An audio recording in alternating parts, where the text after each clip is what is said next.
বঙ্গবন্ধু ছাড়া যখন ৭০-এর নির্বাচন হয়ে গেল উনি একক নেতা। এখন আজকে আমি না বলে আর পারলাম না, আমি এতদিন বলি নাই। ৭ই মার্চ সিরাজ ভাই, আমার নেতা সিরাজুল আলম খান এবং আমি বঙ্গবন্ধুর কাছে গিয়েছিলাম 2টার সময়। বঙ্গবন্ধু তখন দোতলায় উঠতেছেন, একটা সিঁড়ি উপরে, আমরা নিচে, আমাদের দুজনের কাঁধে 2 হাত দিয়ে বঙ্গবন্ধু কথা বলছেন। সিরাজ ভাই বললেন, লিডার ডাকতো সিরাজ ভাই বঙ্গবন্ধুকে, লিডার, আজকে কিন্তু মানুষ কমপ্লিট ইন্ডিপেন্ডেন্স ঘোষণা ছাড়া মানুষ কিন্তু মানবে না। বঙ্গবন্ধু হাত 2টা নামায় নিলেন, বললেন, Siraj, I am the leader of the people, I will lead them, they will not lead me, go and do your duty.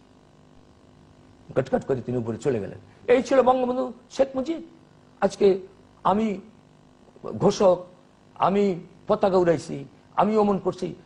1970 election না হলে কোথায় আপনি পতাকা উড়েছেন?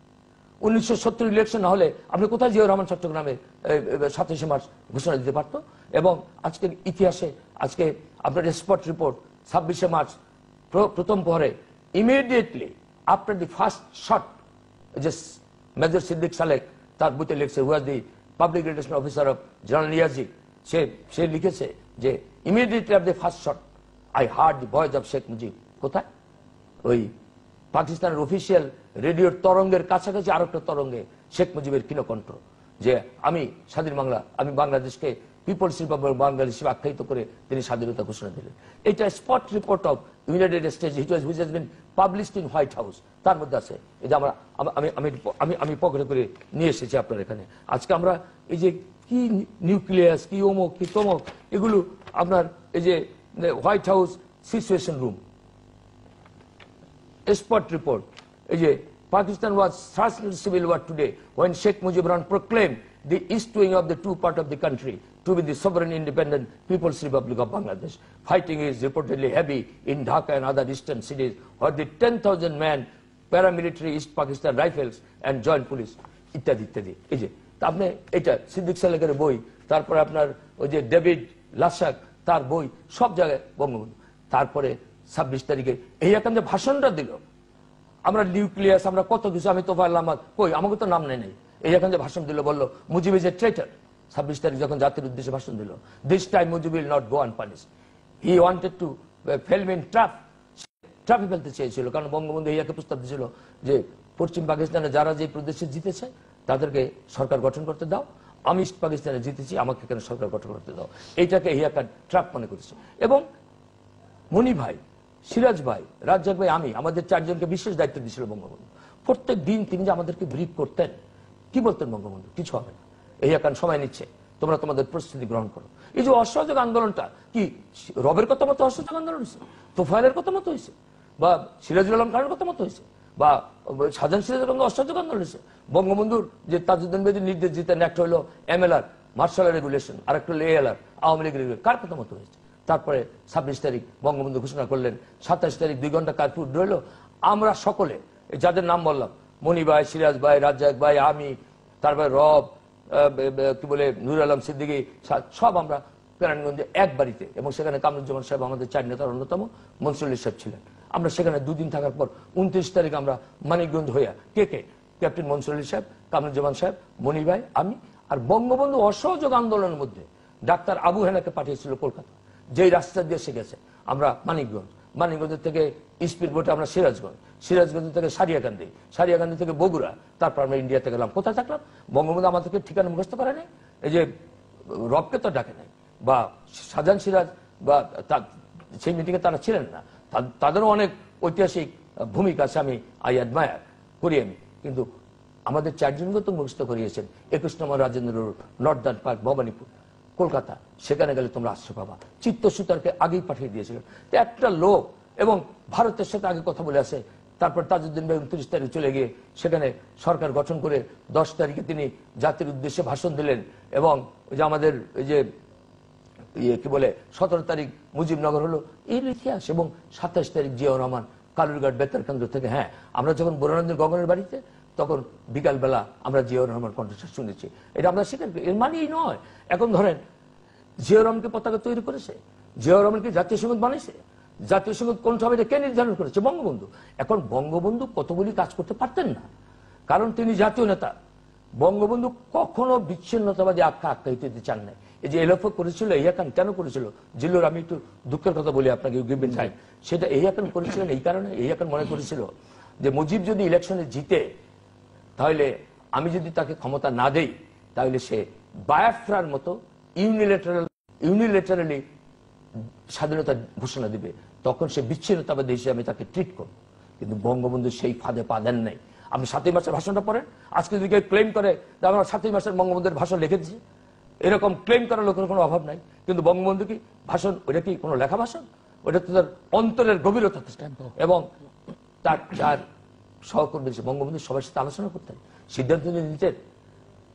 তিনি একমাত্র জাতীয় নেতা, বাঙালির শ্রেষ্ঠ সন্তান, 1000 বছরের শ্রেষ্ঠ বাঙালি, এত বড় নেতা হওয়ার পরও তিনি সবার সাথে কনসাল্ট করতেন। আপনার প্রশাসন কি হবে, সিভিল সার্ভেন্ট, তাদের সাথে আলোচনা করতেন। অর্থনীতিবিদ কি হবে, প্রফেসর নুরুল ইসলাম, প্রফেসর রহমান সোবান, প্রফেসর মুশারফ হোসেন, প্রফেসর আনিসুর রহমান সহ তাদের সাথে আলোচনা করতেন। আবার পলিটিক্স কি হবে, তার সহকর্মীদের সাথে আলোচনা করতেন। আমাদের ওনারা তো কালকে বলছিলেন যে অনেক কিছুই ওই সময় আলোচনা ছাড়াই হয়েছে, যেমন বঙ্গবন্ধু 6 দফা দিয়েছেন, সেটি কি কোনো ফোরামে আলোচনা করে সিদ্ধান্ত দিয়েছিলেন? না, উনি 6 দফা তৈরি করেছেন। এবং আপনি দেখেন, পরে পাকিস্তান থেকে ফিরে এসে 6 ফেব্রুয়ারি 6 দফা দিলেন 1966, এবং মার্চ মাসের 17, 18, 19 3 দিন আওয়ামী লীগ কাউন্সিল অধিবেশনে প্রথমে ওয়ার্কিং কমিটি অনুমোদন করলো। তারপর উনি কাউন্সিল মিটিং দিয়ে, উনি ছিলেন যখন দিলেন 6 দফা, তখন ছিলেন সাধারণ সম্পাদক, বাংলার তর্কবাগীশ প্রেসিডেন্ট। উনি সেই 66 সালে আওয়ামী লীগের প্রেসিডেন্ট হলেন এবং তাজউদ্দিন ভাইকে বেছে নিলেন। উনি মানুষ চিনতেন, কার কোন জায়গা, কার কোথায় বসাতে হবে।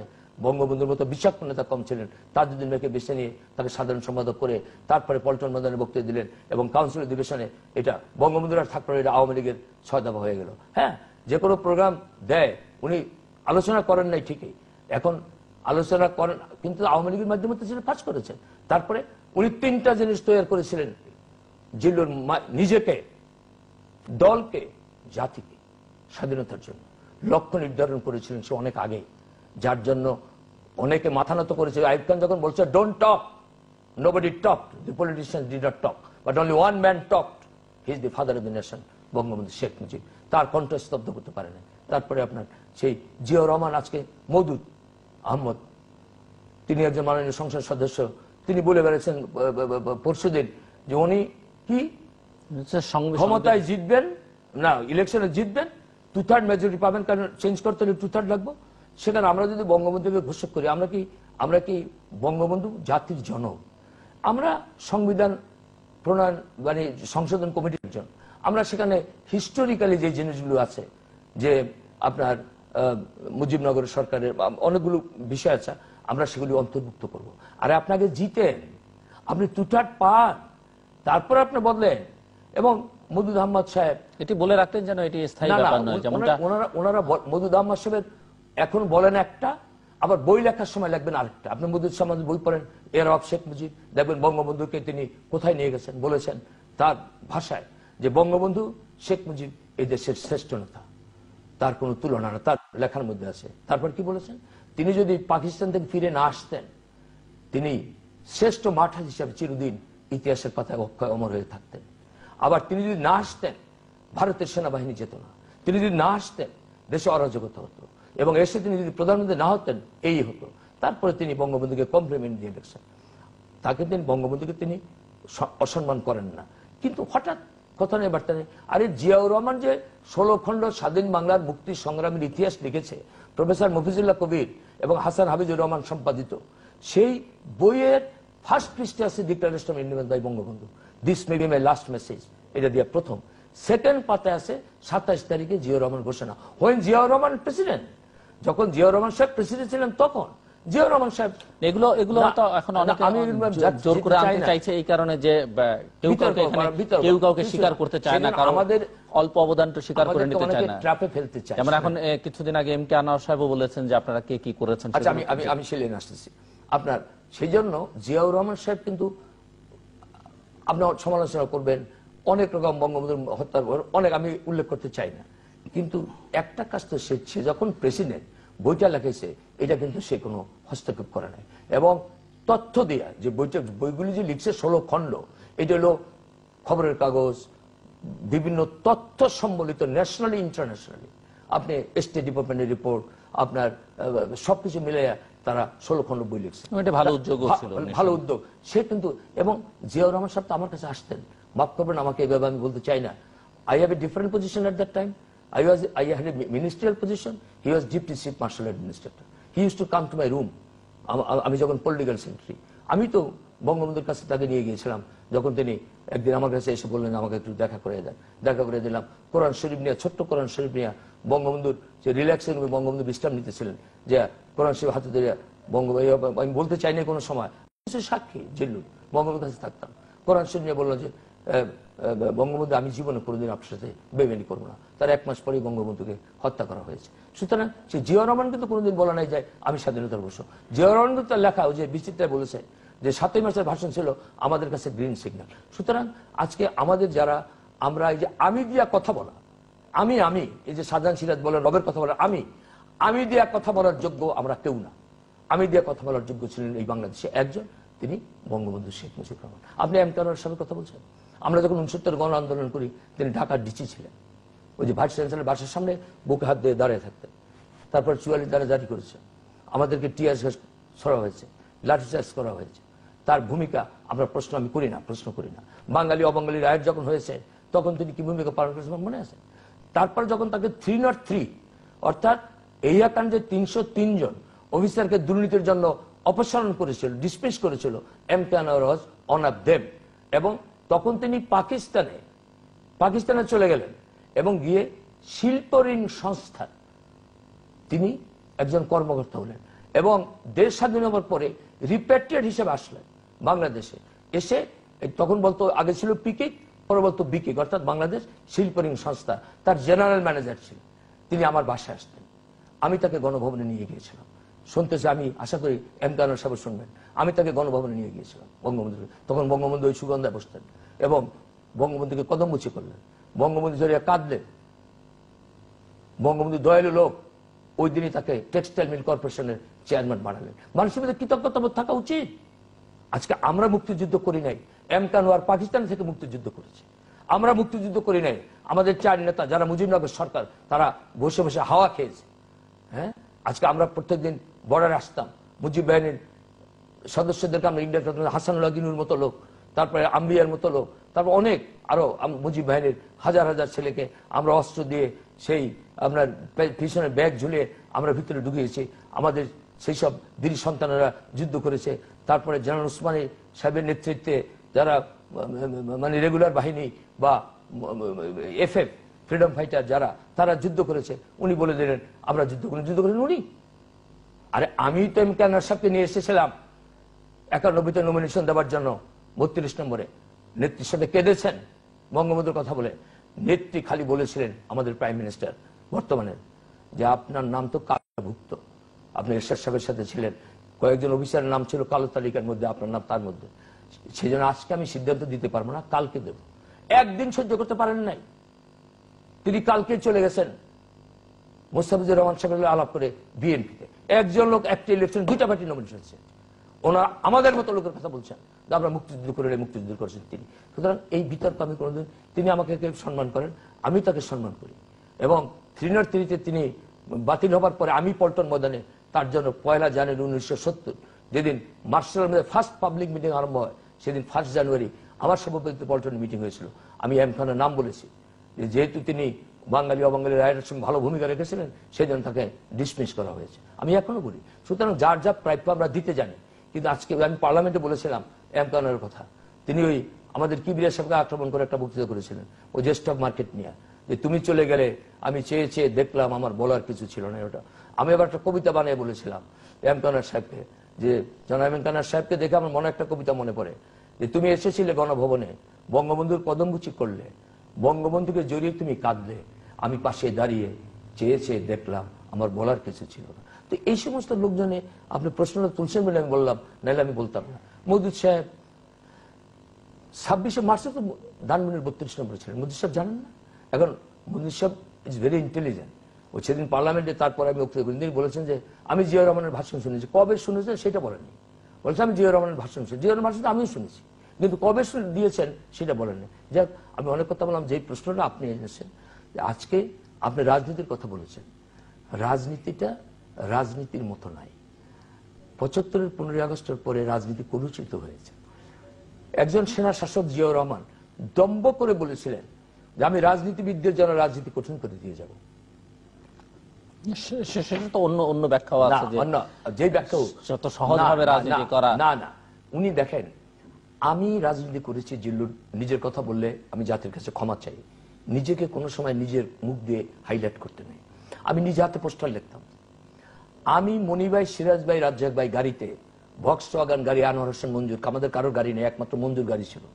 সে আনোয়ার হোসেন মঞ্জু গাড়ি ড্রাইভ করে স্টার্ট দিয়ে রাখতো, আমরা নিজেরা পোস্টার লাগাইতাম। আমরা ছাপা পোস্টার দেখি নাই, আমাদের মতো লোক আমরা পোস্টার লাগাইতাম, আমরা মাইকিং করতাম। তারপরে আমরা তৃণমূল থেকে এসে আমরা আজকে এই জায়গায় এসেছি। কিন্তু সেই দিন তো রাজনীতির, আমি সেটাই বলছি। আর এখন জিয়াউর রহমানের সময় এই মওদুদ সাহেব এরা এসেই প্রথম মন্ত্রী হলেন, সাইফুর রহমান সাহেব, জামাল উদ্দিন সাহেব, তারা মন্ত্রী হয়ে তারপরে দলের সদস্য হলেন। তারপরে যে মওদুদ সাহেব, এরশাদ সাহেব ক্ষমতা আসলেন, তাকে 10 বছর জেল দিলেন। আবার যখন এরশাদ সাহেবের সাথে আন্ডারস্ট্যান্ডিং হলো, হি এক্সোনারেটেড দ্যাট কেস, সেই কেস বাতিল করে দিয়ে আবার তিনি বিএনপি থেকে এরশাদ সাহেবের মন্ত্রী হলেন। আমি এগুলি সমালোচনা করি না, আমি বলি না। গণতন্ত্র পুনরুদ্ধারের জন্য আবার একসাথে উড়িষ্যায় গেলেন বেগম খালেদা জিয়ার সাথে একসাথে, এবং গাড়ি অ্যাক্সিডেন্ট হলো, মওদুদ সাহেব আহত হয়ে হোলি ফ্যামিলিতে ছিলেন, খালেদা জিয়া দেখতে গেলেন, তার 3 দিন পরে তিনি এরশাদ সাহেব জয়েন করলেন। সুতরাং আমরা যারা, আমারও দোষ আছে, আমারও ভুল আছে, আমারও ব্যর্থতা আছে, আমি যে সব ব্যাপারে সফলতা না, এটা আমি স্বীকার করি। কিন্তু একটা ব্যাপার তো গর্ব করে বলতে পারবি যে ছাত্রলীগ থেকে শুরু করে 70-এ 7ই জুন, গতকাল 3 দিন আগে ইত্তেফাকে আমার সেই ছবিটা দিয়েছে বঙ্গবন্ধুর উপরে, আমি লিখেছিলাম যে বঙ্গবন্ধুর পায়ের নিচে আমি বসা, যেদিন আমাকে বঙ্গবন্ধু আওয়ামী লীগে যোগদান করালেন। আমরা তো ওই একই জায়গায় আছি, আর এদিক ওদিক যায়নি। ভুল আছে, ত্রুটি আছে, অনেক সময় ব্যর্থ হয়েছি, কোনো সময় সফল হয়েছি, কিন্তু রাজনীতিটা রাজনীতিবিদের হাতে নাই। কারণ যারা এখন রাজনীতি করতে হলে আপনাদের জেলে যেতে হয় না, আপনাদের রাজপথে মিছিল করতে হয় না, আপনি মিটিং করতে, আগে ছিল তাই। বঙ্গবন্ধু একটা ইউনিয়নের কর্মীকে থানার নেতা বানাতেন, থানার নেতাকে জেলার নেতা বানাতেন, জেলার নেতাকে জাতীয় নেতা। দেখেন, সৈয়দ নজরুল ইসলাম সাহেব ময়মনসিংহ জেলা আওয়ামী লীগের সভাপতি ছিলেন, মনসুর আলী সাহেব পাবনা জেলা আওয়ামী লীগের সভাপতি ছিলেন, কামরুজ্জামান সাহেব রাজশাহী জেলা আওয়ামী লীগের সভাপতি ছিলেন। জেলার নেতাদের তিনি জাতীয় নেতা বানিয়ে নিজে জাতির পিতা হয়ে। কিন্তু এই দোষে তো এখন কেবলমাত্র আর বিএনপি দুষ্ট না, এই দোষে তো আপনার দল। আমি কে দোষী কে দোষী না, আমি সেটা বলতে চাই না। আর মুক্তিযুদ্ধের আগেরকার রাজনীতি বা রাজনৈতিক নেতৃত্বের যে অবস্থান, সম্মান, সেটি তো মুক্তিযুদ্ধের অব্যবহিত পর থেকেও অনেকখানি কমে গেছে। হয়তো কিছু উদাহরণ আপনি এর আগেও দিয়েছেন যে তখনকার শ্রদ্ধাবোধটা অনেক 75-এর পরে হয়তো ব্যাপক পরিবর্তন। কিছু কিছু আপনি তাজউদ্দিন আহমেদের কথা বললেন, তিনিও তো ওই সময়কালে মুক্তিযুদ্ধের পরেই তো মন্ত্রিসভা থেকেও বাদ পড়লেন। যদিও আমাদের মুক্তিযুদ্ধে তার অবদান মাঠে থেকেই তিনি নেতৃত্ব দিয়েছেন সেই সময়। আসলে বঙ্গবন্ধু এবং তাজউদ্দিন ভাই দুইজন মানুষ ছিলেন একজন। বঙ্গবন্ধু তাজউদ্দিন ভাইকে বুঝতেন, আর তাজউদ্দিন ভাই বঙ্গবন্ধুকে বুঝতেন। বঙ্গবন্ধু কোন ভাষায়, বঙ্গবন্ধু কিন্তু লিখিত বক্তৃতা কোনো সময় পড়তে পারতেন না। ওই যে আমি আগে আপনার কথা বলেছিলাম না, ওই যে আমি কথাটা হারিয়ে গেল, 7ই মার্চের ভাষণ সম্বন্ধে বলছিলাম, শেষ করি। তিনি তার প্রিয় সহকর্মীদের সাথে আলোচনা করে 4টা পয়েন্ট ঠিক করেছেন, যাতে বঙ্গ বিচ্ছিন্নতাবাদী বলতে না পারে। কি? সেনাবাহিনী ব্যারাকে নাও, নির্বাচিত প্রতিনিধির কাছে ক্ষমতা দাও, মার্শাল ল প্রত্যাহার করো, বিচার বিভাগের তদন্ত। এই 4টা পয়েন্ট রেখে তিনি বললেন। তার মানে তিনি পাকিস্তান ভাঙলেন না। কিন্তু বাকি বক্তৃতাটা, আমি যদি হুকুম দেবার নাও পারি, তোমাদের যার যা কিছু আছে তাই নিয়ে শত্রুর মোকাবিলা করো, ঘরে ঘরে দুর্গ গড়ে তোলো, মনে করো রক্ত যখন দিয়েছি রক্ত আরো দেবো বাংলার মানুষকে। সুতরাং এই যে বক্তৃতাটা দিলেন, শ্রদ্ধা ভাবি, বঙ্গবন্ধুর প্রিয় সহধর্মিণী, যার কাছে বঙ্গবন্ধু সাংঘাতিক শ্রদ্ধা করতেন, ভাবিকে ভালো গভীরভাবে ভালোবাসতেন, সেই ভাবি, এটা সত্য। বঙ্গবন্ধু রাত্রে যখন চিন্তা করছেন কি বলবেন, কারণ কঠিন দিন, আমার সিরাজ ভাইকে বললো না যে যাও, do your duty, I lead the people. Bangabandhu সব জায়গার খবর রাখতেন। ওই যে ক্যান্টনমেন্টে গোলা নিয়ে তৈরি হয়ে আছে, বোমা নিক্ষেপ করার জন্য হেলিকপ্টার রেডি আছে, সব তিনি জানতেন। এই যে ইউনাইটেড ব্যাংকে চাকরি করতো Dildar Rizvi, who was a good friend of mind, যে দিলদার রিজভি এসে খবর দিয়ে গেল কি হচ্ছে না হচ্ছে, কিভাবে। সেখানে বঙ্গবন্ধুকে বলেছিলেন ভাবি যে তোমার যা বিশ্বাস আছে অন্তরে তুমি তাই বলো, এবং বিশ্বাস থেকে তিনি কথা বলছেন। দেখেন পুরো বক্তৃতাটা ক্রোনোলজিক্যালি কি অন্তরের মধ্য থেকে তিনি বক্তৃতা দিয়েছেন। এবং 21শে ফেব্রুয়ারি 71 আমার হাতে মাইক, বঙ্গবন্ধু সেদিন বক্তৃতা করেছেন। সেখানে কি বলেছেন? আপনারা একদিন আমাকে রক্ত দিয়ে পাকিস্তানের কারাগার থেকে মুক্ত করেছেন, আমার সময় শেষে এই রক্ত দিয়ে আমি আমার সেই রক্তের ঋণ শোধ করবো। অর্থাৎ একজন মানুষ মৃত্যুর জন্য তৈরি। 25শে মার্চ রাত্রেবেলা কি বলেছেন? আমরা যখন যাই বলে আমার যেন ভেবো না, আপনাকে তো ওরা হত্যা করবে। আমরা যখন বলেছি লাভ হবে না, আমাকে হত্যা করলে লক্ষ্য মুজিবের জন্ম হবে, আমি আজ তৃপ্ত। ইংরেজি বলেন আবার আই এম নাও স্যাটিসফাইড। আজকে একটা হরতাল হয়েছে, এই তো প্রথম বাঙালিরা বাংলার ভাগ্য নিয়ন্ত্রণ হয়েছে। তার স্বপ্ন আমি অনেকদিন আগ থেকে দেখেছি, আমার স্বপ্ন পূরণ হতে চলেছে। আমাকে হত্যা করার পরে কেউ যদি আমার লাশটা দেখবে আমার মুখে হাসি, কারণ আমি যা চেয়েছি আমি সবই পেয়েছি। তো সেই জন্য আজকে সেই রাজনীতি, আজকে ধরেন আমরা সরকারের ক্ষমতায়, আজকে বিরোধী দল বিএনপি অনেকদিন পরে পার্লামেন্টে গেছে। আমি যে পার্লামেন্টের যে ভাষা, আমরা যে ভাষা ব্যবহার করি, এটা তো পার্লামেন্টের ভাষা না। পার্লামেন্টে দাঁড়িয়ে কঠিন কঠিন কথা বলা যায়, কিন্তু যেভাবে মানে আমি যেন দুঃখিত। না, আমি আমাকেও দোষী করি, আমি কাউকে দোষী করতে চাই না, কিন্তু আমরা বুঝতে চাই না যে রাজনীতিবিদদের মানুষ আমার মতো ছেলেকে 26 বছর বয়স 69-এ পল্টন থেকে মাথায় নিয়ে সদরঘাটে ফেলেছে। বক্তৃতার পরে মানুষের কাছে ভালো লেগেছিল হয়তো, মাত্রে আমি বলছি বলে। তারপরে আমার বাড়িতে ছবি আসছে, আমাকে মাথায় নিয়ে মানুষ আনন্দ করতেছে। বিশ্বাস, আস্থা। আমরা রাজনীতিবিদের যে জনগণের বিশ্বাস এবং আস্থা, কথার কাজে যদি মিল করতে না পারি। আমি আজকে অনেক কথা বলেছি নির্বাচনে প্রাক্কালে, যে নির্বাচনী ইশতেহারে আমি বাংলার মানুষকে স্বপ্ন দেখিয়েছি। আমাদের ধরেন বঙ্গবন্ধু কন্যা শেখ হাসিনা বাংলার মানুষকে স্বপ্ন দেখিয়েছে, তরুণ প্রজন্ম তাকে বিশ্বাস করেছে, যার জন্য তরুণ প্রজন্ম ভোট দিয়ে, মনে রাখবেন 300 আসনের মধ্যে আমরা 270-69টি আসন আমরা বিজয়ী হয়েছি। কিন্তু 5 ভাগের 4 ভাগ আমরা, 1 ভাগ বিএনপি। কিন্তু তরুণ প্রজন্মের সেই স্বপ্নের প্রতি যথাযথ সম্মান কি আপনারা প্রদর্শন করতে পারছেন না? সেইটা পূরণ করতে হবে, কারণ আমাদের 2.5 বছর চলে গেছে। বাকি যে টাইমটা আছে, টাইমটা যদি আমাদের দেওয়া অঙ্গীকার যদি আমরা পূরণ করতে পারি, আবার আমরা মানুষের আস্থা ফিরে পাবো। একটা জিনিস তো আপনি জানেন, জিল্লুর এটা বাস্তব। যে কোনো মধুসূদন তার বর্মীতে লিখেছেন অ্যাবাউট বঙ্গবন্ধু যে শোনেন, কত কথা মনে হয় জিল্লুর। পুরানো গণভবনে একটা বট গাছ ছিল, তো বঙ্গবন্ধু বিকালে পায়চারি করতেন। বঙ্গবন্ধু ওয়াজ কনসাস, তিনি আমাকে বলতেছেন ইয়ং ম্যান, আমাকে ইয়ং ম্যান ডাকতেন, লুক অ্যাট দিস ট্রি, এই গাছটা কত বড় হয়েছে, আর এটা বড় হবে না, একদিনের পাতা ঝরে যাবে, ডালা ঝরে যাবে, এখানে যারা গাছ ছিল তার চিহ্ন থাকবে না। That is what I am. আমি এত জনপ্রিয় হয়েছি, আর না, আমি আর উপর উঠতে পারবো না। সেই জন্য আমি মানুষকে কিছু দিয়ে যেতে চাই। সেই জন্য তিনি অনেক পরিকল্পনা করেছিলেন। একটা বিধ্বস্ত বাংলাদেশের তিনি শাসক হয়েছিলেন। আমরা যে যাই মনে করি, সেই জায়গাটা থেকে আপনাকে একটা প্রশ্ন করতে চাই, একটু সামগ্রিকভাবে বর্তমান পরিস্থিতি মিলিয়ে। আপনি বঙ্গবন্ধুর কথা বললেন, আমিও আবার বলছি যে আপনিও অনেক কিছু পেয়েছেন বাংলাদেশে, অনেক সম্মান পেয়েছেন, ভালোবাসা পেয়েছেন। আপনাকে একটি প্রতিষ্ঠান হিসেবে রাজনীতিতে বিবেচনা করা হয় বাংলাদেশে। একটা বর্ণাঢ্য অতীত আছে। আমি মনে করি আপনার অতীত যেমন উজ্জ্বল, বর্তমান ভবিষ্যৎ একইভাবে জীবনের শেষ দিনটি পর্যন্ত যাবে। আমি আপনাকে বিব্রতও করতে চাই না, কিন্তু এই যে তরুণদের ভোটের কথা বললেন, সমর্থনের কথা বললেন, প্রায় 2.5 বছর হতে চলল সরকার। আজকে অনেকেই মনে করেন, যদি আমি একসঙ্গে এই 2.5 বছর পরে আপনাদের শাসনামলকে বিবেচনা করি, প্রতিষ্ঠানগুলো গণতন্ত্রের ভিত্তি হিসেবে কাজ করে যে প্রতিষ্ঠানগুলো, যে ব্যক্তি বর্গ, সেগুলো ঠিক শক্তিশালী করবার বদলে দুর্বল থেকে দুর্বলতর হচ্ছে বলে অনেকে মনে করেন। আইনশৃঙ্খলা পরিস্থিতি যে জায়গায় নিয়ে যাবার কথা ছিল সেই জায়গায় নিয়ে যেতে সমর্থ হননি। এমনকি বলা যেতে পারে কোনো কোনো ক্ষেত্রে আপনারাই এর জন্য দায়ী। আপনাদের সমর্থক গোষ্ঠী বা সক্রিয় কর্মী বাহিনী তারাও।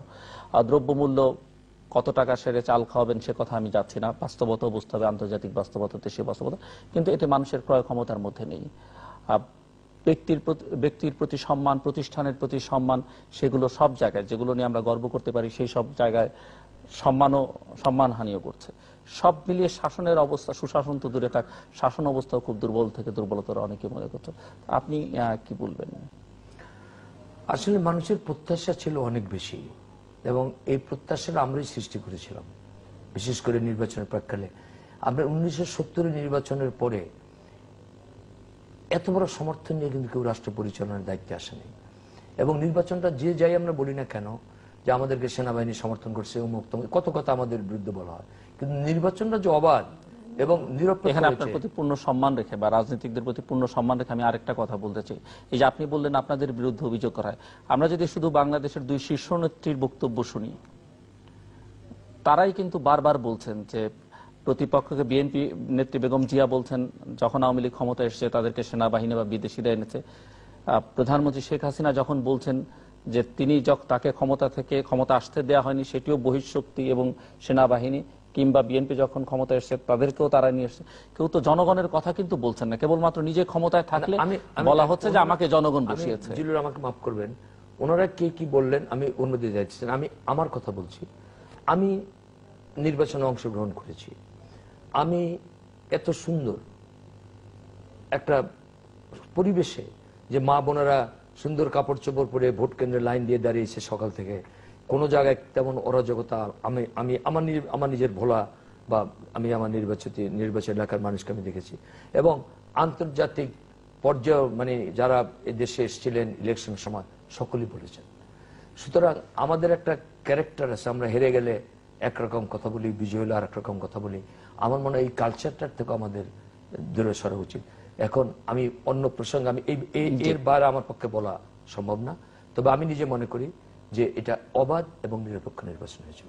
এবং কেন, যাকে আমাদের নেত্রী মনোনয়ন দিয়েছেন তিনি কিন্তু সেই 70-এর মতো জিতেছেন। আমি বঙ্গবন্ধুর সাথে 70 সনে কুড়িগ্রাম গিয়েছিলাম, তখন রাস্তাঘাট ছিল না, বঙ্গবন্ধুকে আমরা গরুর গাড়িতে উঠিয়েছিলাম, উনি গরুর গাড়িতে করে গেছেন।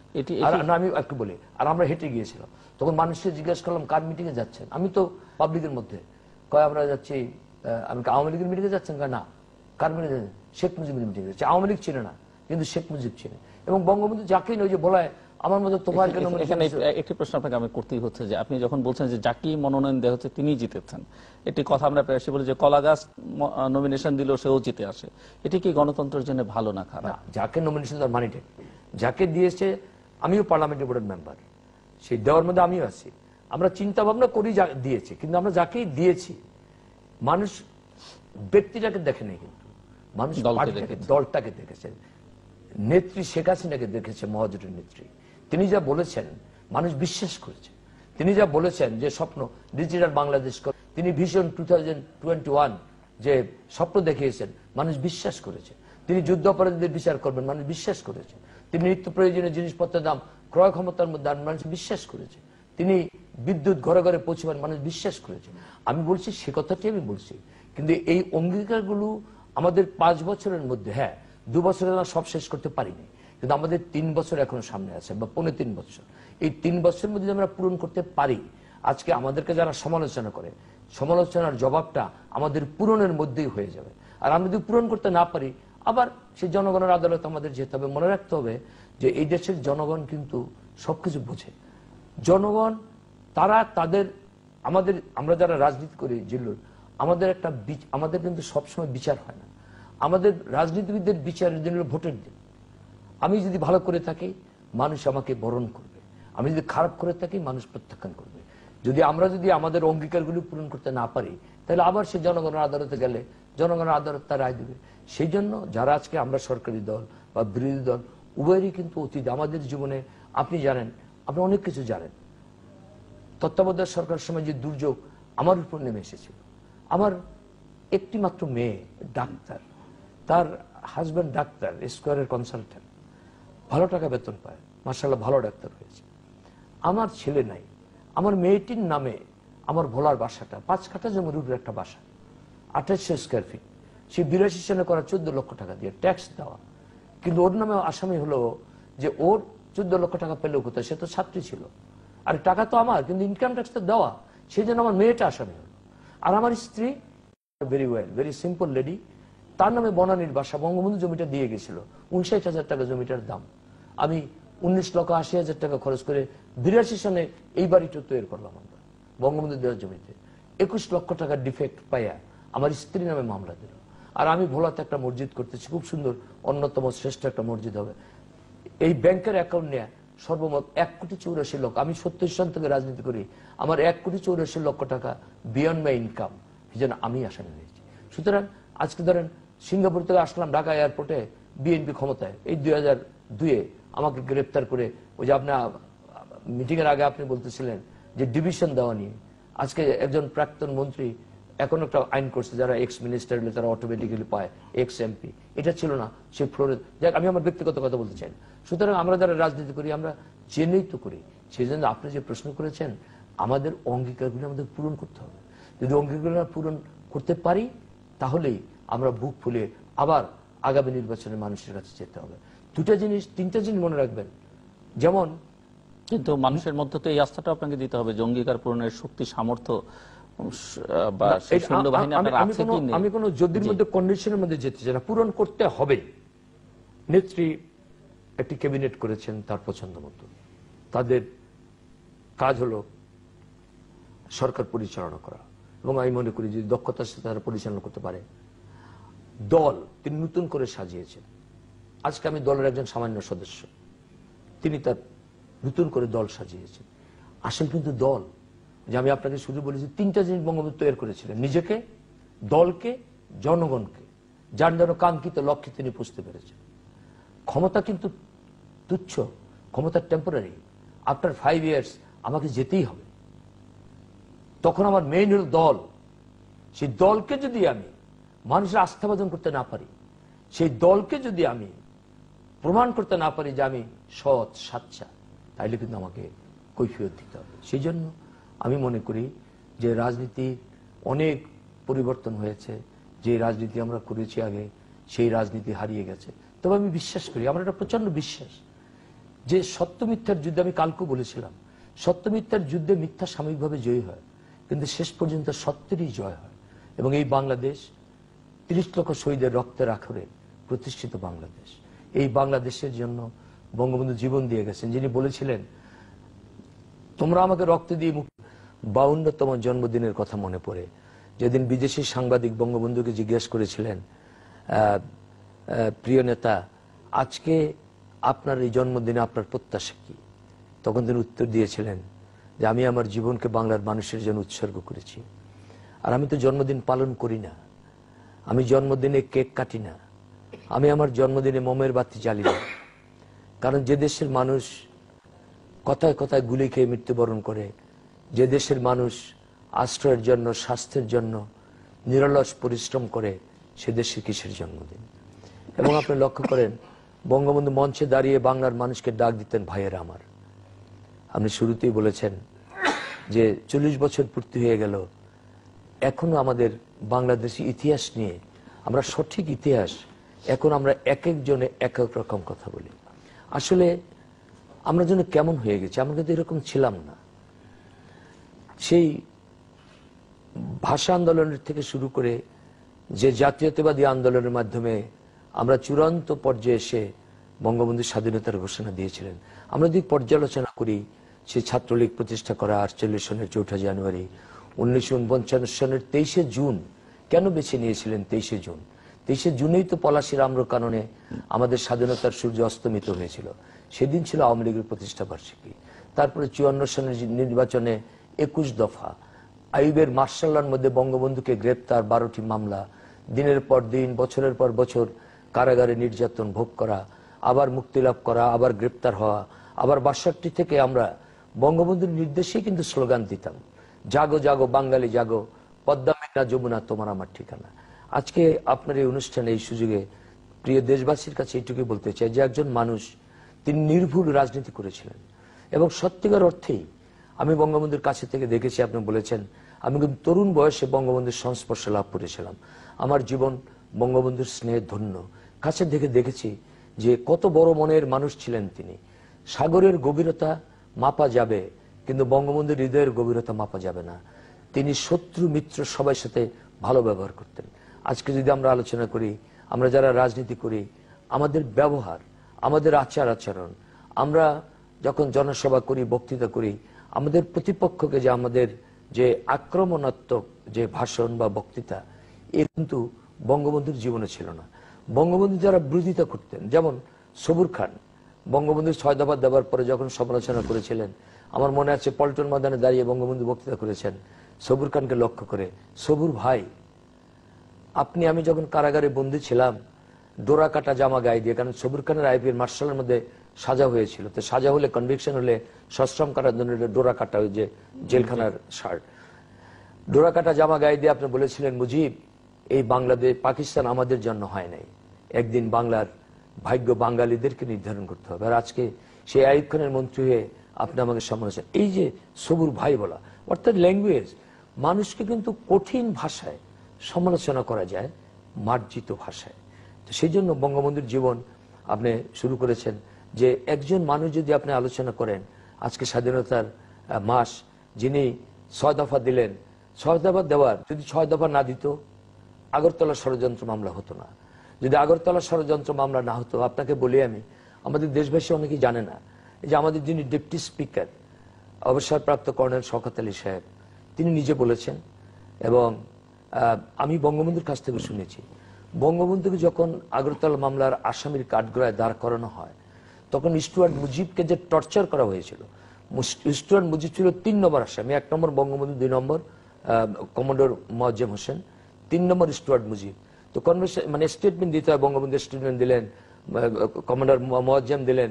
যখন স্টুয়ার্ট মুজিব যখন বর্ণনা করতেছিলেন তার উপর নির্যাতন, অত্যাচার, যে তাকে কিভাবে টর্চার করা হয়েছে, তখন এক পর্যায়ে বঙ্গবন্ধু চিৎকার করে উঠেছিল।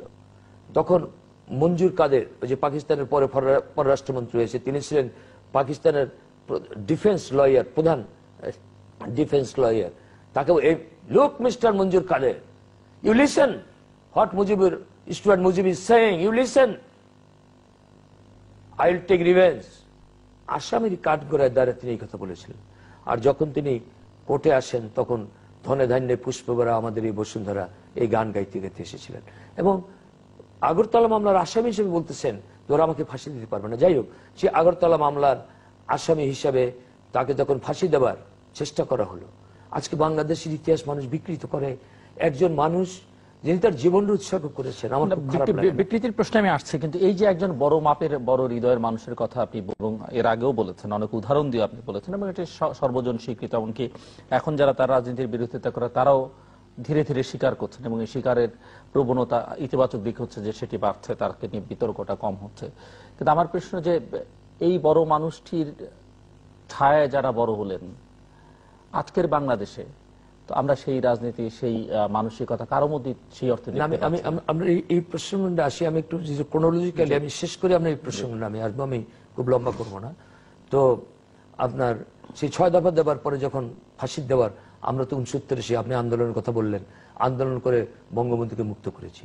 আমরাই তো তারা যারা পল্টনে দাঁড়িয়ে আমি স্লোগান দিয়েছিলাম, শপথ নিলাম মুজিব তোমায় মুক্ত করবো 9 ফেব্রুয়ারি, শপথ নিলাম মাগো তোমায় মুক্ত করবো।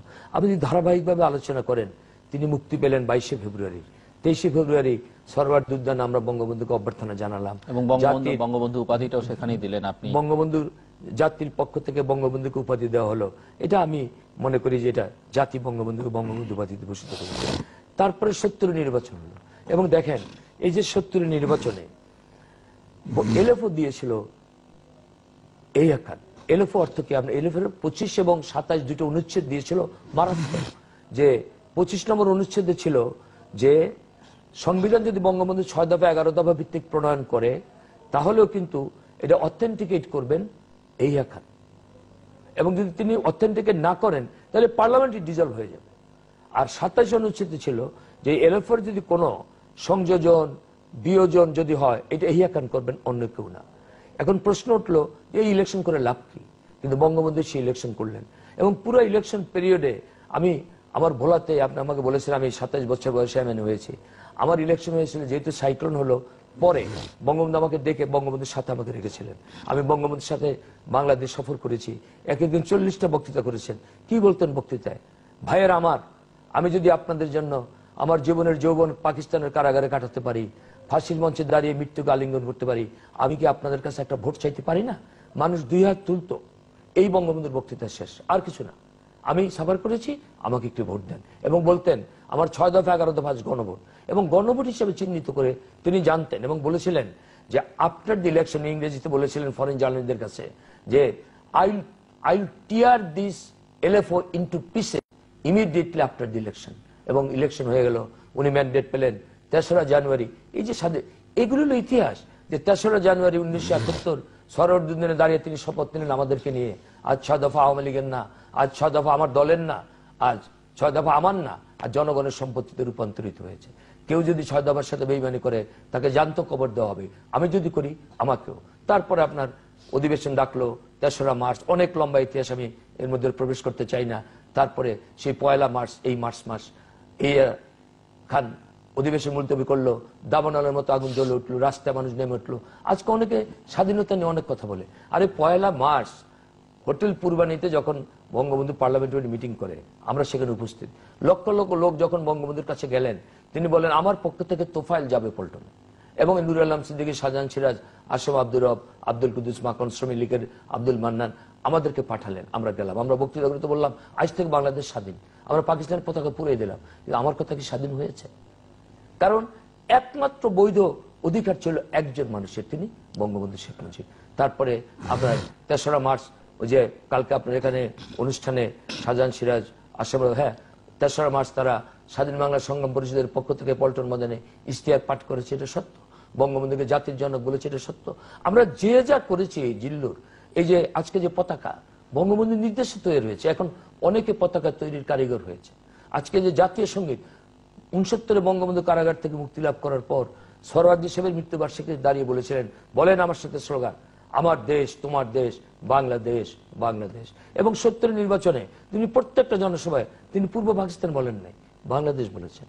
এবং তারপরে গতকালই আপনি উল্লেখ করছেন আসম আব্দুর এবং শাহজাহান সিরাজ ওনারা আমার অনুষ্ঠানে অতিথি ছিলেন, ওনারা যেটি বলছেন যে 1962 সালে একটি নিউক্লিয়াস গঠিত হয়েছিল সিরাজুল আলম খানের নেতৃত্বে, এবং যার সদস্য ছিলেন আব্দুর রাজ্জাক, কাজী আরেফ আহমেদ, এবং তারাই মূলত এই স্বাধীনতার রূপকার বলছেন সিরাজুল আলম খানকে, এবং তাদের নেতৃত্বে আসলে স্বাধীনতার আন্দোলনটা বেগবান হয়েছে। এবং এই যে পতাকার পরিকল্পনা, পতাকা উত্তোলন যেটি 2রা মার্চ আসম রাব করেছেন বলে তারা কালকে বললেন, এখন সেগুলো নিউক্লিয়াসের নির্দেশেই হয়েছে, জয় বাংলা স্লোগান নিউক্লিয়াসের। আচ্ছা, আপনি বলেন, আরিফকে আমি ঢাকা বিশ্ববিদ্যালয়ে ভর্তি করিয়েছিলাম পরে, এই 1969-এর পরে। আগে আরিফ জগন্নাথ কলেজে ভালো নেতা ছিলেন, পরীক্ষিত নেতা, আদর্শবান নেতা ছিলেন, কোনো সন্দেহ নেই। 1962 সনে আরিফ হয়তো ফার্স্ট ইয়ার সেকেন্ড ইয়ারে কলেজে পড়ে। রাজ্জাক ভাই 62 সনে বিশ্ববিদ্যালয়ের ছাত্র। সিরাজ ভাই আওয়ামী লীগের ছাত্রলীগের 62-তে সাধারণ সম্পাদক হয়েছেন। ওবায়দুর রহমান প্রেসিডেন্ট, উনি সাধারণ সম্পাদক। ওনারা আমার নেতা। বিশেষ করে সিরাজুল আলম খানের কাছে আমি অনেক ঋণী। 1969 আন্দোলনের সময় তিনি আমাকে গাইড করেছেন, এটা আমি যে কোনো মূল্যে আমি স্বীকার করব। আমি অকৃতজ্ঞ না, আমি তার কাছে ঋণী, কৃতজ্ঞ। রাজ্জাক ভাই আমার নেতা, তিনি আওয়ামী লীগের জেনারেল সেক্রেটারি ছিলেন, ছাত্রলীগের জেনারেল সেক্রেটারি ছিলেন, সব ঠিক আছে। এই যে নিউক্লিয়াস, এই যে আমরা যে সংগ্রাম করেছি 1969-এ, আমি তো নিউক্লিয়াসের সদস্য ছিলাম না। শেখ ফজলুল হক মনি, তিনি বাংলাদেশের একটা শ্রেষ্ঠ নেতা ছিলেন, অন্যতম শ্রেষ্ঠ নেতা। তার যে লেখা, তিনি শাহ মুয়াজ্জেম প্রেসিডেন্ট এবং শেখ ফজলুল হক মনির সাধারণ সম্পাদক, এবং মনি ভাইয়ের বক্তৃতা শুনে বিএম কলেজে আমি এত বিশুদ্ধ হয়েছিলাম, আপনি চিন্তা করতে পারবেন না। এবং তিনি যে লিফলেট লিখেছিলেন 62 সনে, চিন্তা করা যায় না। তারপরে সেই মনি ভাই, আমরা কেউ কিন্তু নিউক্লিয়াসের সদস্য না। এখন মাওলানা ভাসানী সাহেব সেই 56 সনে বলেছিলেন পাকিস্তানকে, আসসালামু আলাইকুম পাকিস্তান। পাকিস্তান কি সালাম নিয়ে বিদায় হয়েছিল? না। সুতরাং নিউক্লিয়াস হতে পারে, নিউক্লিয়াস ওনারা করেছেন, কিন্তু সবকিছুতে একটা ধারাবাহিক। এই যে বঙ্গবন্ধু তো নিউক্লিয়াসের সদস্য ছিলেন না, তাহলে আমি বলি জয় বাংলা বাহিনী করা, না, এগুলো তো সব একজন লোকের নির্দেশে। বঙ্গবন্ধুর নির্দেশ না দিতেন এগুলি হতো না। আপনার বঙ্গবন্ধু যে 62 সনে আগরতলা গিয়েছিল তো সত্য। এই যে আগরতলা মামলা, আমরা বলি ষড়যন্ত্র, আগরতলা মামলা তো সত্য। এবং আগরতলা মামলা যারা আসামি, আরে গ্রেনেড নিয়ে তারা ট্রেনিং দিয়েছেন। আপনি যদি জেনারেল আমাদের কর্নেল শওকত আলী সাহেব, ডিপটি স্পিকার, তার কাছ থেকে শুনেন, অনেকে এখনো বেঁচে আছেন আগরতলা ষড়যন্ত্র একটা অনুষ্ঠানে, অনেকে বেঁচে আছেন। হ্যাঁ, আপনি এই মামলা তো সত্য। এখন এই আগরতলা মামলা যারা আসামি, তারা কি নিউক্লিয়াসের সদস্য ছিল? সুতরাং আমি নিউক্লিয়াসের, তারা চিন্তা করেছেন বাংলাদেশ স্বাধীন করতে, এটা সত্য। আমরা চিন্তা করেছি। এই যে বঙ্গবন্ধু যখন 6 দফা দিলেন, আমরা যখন বঙ্গবন্ধুর কাছে গেলাম, বঙ্গবন্ধু আমাদের কি বলেছেন? সাঁকো দিলাম, এই সাঁকো পেরিয়ে আমাদের স্বাধীনতায় যেতে হবে। 6 দফা দেওয়া হলো, 6 দফা দিয়ে দেওয়ার পরেই তো আপনার আগরতলা মামলা হলো। আগরতলা মামলা যদি না হতো 69-এর গণ অভ্যুত্থান হতো, 69-এর গণ অভ্যুত্থান যদি না হতো থেকে মুক্তি পেত, বঙ্গবন্ধু যদি মুক্তি পেয়ে 70-এর নির্বাচন না করতো এলএফ এর মধ্যে দিয়ে, তাহলে বঙ্গবন্ধু একক নেতা হতো, তাহলে কি বঙ্গবন্ধু বৈধ নেতা হতো? এবং সেই 70-এর নির্বাচনের পরেই তো বঙ্গবন্ধু অন্যরকম হয়ে গেলেন। তিনি বললেন আমার স্বপ্ন পূরণ হতে চলেছে। তারপর ধারাবাহিকভাবে সেই মার্চটা আপনারা যদি 2রা মার্চ থেকে শুরু করেন, সেই 26শে মার্চ, আজকে 28শে মার্চ, এই যে প্রত্যেকটা দিন 26-25 তারিখে উনি স্বাধীনতা ঘোষণা দিলেন। কই নিউক্লিয়াসের কেউ কি স্বাধীনতা ঘোষণা? এগুলো কেউ আপনার যে পতাকার কথা বলেছেন, আমি ছাত্রলীগের সভাপতি, আসাম আব্দুর রব সাধারণ সম্পাদক, সার্জিয়ান জহুরুল হকের প্রথম মৃত্যুবার্ষিকী 1970 সনের 15ই ফেব্রুয়ারি এই পতাকা আমরা ক্যারি করে মিছিল করেছি। 1970 সনের আমাদের যে ছাত্রলীগের প্রতিষ্ঠা বার্ষিকীতে 4 জানুয়ারি আমরা এই রমনা বটমূলে পেছনে জয় বাংলা স্লোগান দিয়ে আমরা স্লোগান দিতাম জয় জয় জয় জয় জনতার হবে জয়। তারপর আমরা 69-এর পরে স্লোগান দিলাম জয় বাংলা। এখন ধরেন এই যে বঙ্গবন্ধু উপাধি দেওয়া হয়েছে, এটাও তো একটা চিন্তার মধ্য থেকে এসেছে। এখন যে দিল না, ওনারা কালকে বলছেন যে জয় বাংলা তারাই এখন দখল করে নিয়েছেন, যে যারা তখন জয় বাংলার বিরোধিতা করেছেন। এগুলি এখন আচ্ছা, এখন কোথায়? আমি বিনয়ের সাথে বলি, রব আমার খুব স্নেহস্পদ। আমি আওয়ামী লীগের ছাত্রলীগের প্রেসিডেন্ট, রব সেক্রেটারি, ভালো নেতা ছিল, স্বাধীন বাংলা সংগ্রাম পরিষদের অন্যতম নেতা, নুরুল আলম সিদ্দিকী, শাহজাহান সিরাজ, যার যে অবদান যেই পর্যন্ত ঠিক আছে। এখন রব কোথায়? এখন শাহজাহান সিরাজ কোথায়? এখন শাহজাহান সিরাজ এক জায়গায় দাঁড়িয়ে একটা বক্তৃতা করুক বাংলাদেশের উপরে, রব একটা জায়গায় দাঁড়িয়ে বক্তৃতা করুক, আমি একটা জায়গায় দাঁড়িয়ে বক্তৃতা করি। 69-এ আমি পেরেছিলাম কেন? আমি ডাকসুর ভিপি ছিলাম, আমার পজিশন ছিল। আমি তখন যেহেতু সমন্বয়ক, মুখপাত্র, কেউ বলছে কনভেনার, কেউ বলছে চেয়ারম্যান, আমাকে 10 ছাত্রদের দায়িত্ব দিয়ে তাদের স্পোক্সম্যান হিসেবে আমি সুযোগ পেয়েছিলাম, কথা বলেছি। এখন আমি যদি বলি আমি বঙ্গবন্ধু উপাধি দিয়েছি, তা কি কারেক্ট হবে? না, একজনকে তো বলতে হবে। একটা ইস্টার একজনের পাঠ করছে, তার মানে সেই সবকিছু হয়ে গেল, পাঠক হয়ে গেল। সুতরাং এইগুলি যারা বলে এরা শিক্ষিত, বিদ্যা, এগুলি বলা উচিত না। আজকে আপনার কে এই যে আজকে আপনার গতকালকে কদিন ধরে প্রথম আলোতে লেখা হচ্ছে যে আর্সারকে ব্লাড, তখন কি হয়েছিল বাংলাদেশের অবস্থা। ইতিহাসের পাতায় কার যদি কোনোদিন পারি নিজের রক্ত দিয়ে সে রক্তের ঋণ শোধ করে যাব। একেই রক্ত দেন নাই, সপরিবারের রক্ত দিয়ে রক্তের ঋণ শোধ করেছে। সেই বঙ্গবন্ধুর স্বপ্নের বাংলাদেশে তিনি যে কথা বলে গেছেন যে এবারের সংগ্রাম আমাদের মুক্তির সংগ্রাম, সেই অর্থনীতি মুক্তি যদি আমরা অর্জন করতে পারি, তাহলে আমাদের মুক্তিযুদ্ধ সার্থক হবে, নেতৃত্ব সার্থক হবে, বঙ্গবন্ধুর স্বপ্ন পূরণ হবে। অনেক ধন্যবাদ মিশাত আল আহমেদ আমাদেরকে সময় দেওয়ার জন্য। দর্শক মণ্ডলী, কথা বলছিলেন আমাদের মুক্তিযুদ্ধের ইতিহাসের সঙ্গে আরো যে নামগুলো জড়িয়ে আছে তার মধ্যে অন্যতম তোফায়েল আহমেদ। মুক্তিযুদ্ধের ইতিহাস নিয়ে নানা ধরনের বিতর্ক আছে এবং আমাদের রাজনীতির যা চিত্র তাতে বলা যেতে পারে যে এই বিতর্ক আরো অনেক দিন পর্যন্ত চলবে। কেননা রাজনীতি 1971-এর পরে, বিশেষ করে 75-এর পরে অনেক কলুষিত হয়েছে এবং এই রাজনীতিকে যতক্ষণ পর্যন্ত শুদ্ধ না করা যাবে, রাজনীতিতে সুস্থতা ফিরিয়ে না আনা যাবে, ততক্ষণ পর্যন্ত মুক্তিযুদ্ধের ইতিহাস নিয়ে যে বিতর্ক, সেই বিতর্কের অবসান তো অনেক দূরের কথা, বাংলাদেশের সামনের দিকে এগিয়ে যাবার পথও অনেক কণ্টকাকীর্ণ হবে। কাজেই রাজনীতিকদের কাছে অনুরোধ যে অপ্রয়োজনীয় বিতর্কগুলো পরিহার করে অতীতকে নিয়ে চর্চাটা বাদ দিয়ে অতীতের যে ভালো দিকগুলো আছে সেগুলোকে সামনে উজ্জ্বল করে তুলে ধরবার মধ্যে দিয়ে তারা নিজেদেরকে আলোকিত করবেন এবং সেই সঙ্গে বাংলাদেশের সামনে দিকে এগিয়ে যাওয়াটা নিশ্চিত করবেন। তার জন্য যা যা করণীয় সেই বিষয়ে পরিকল্পনাগুলো প্রণয়ন করবেন এবং সেটি বাস্তবায়নের জন্য যে পদক্ষেপগুলো গ্রহণ করা জরুরি সেগুলো করবেন, সেই দিকে মনোনিবেশ করবেন। আমাদের সঙ্গে থাকবার জন্য অসংখ্য ধন্যবাদ আপনাদের, সবার জন্য শুভকামনা।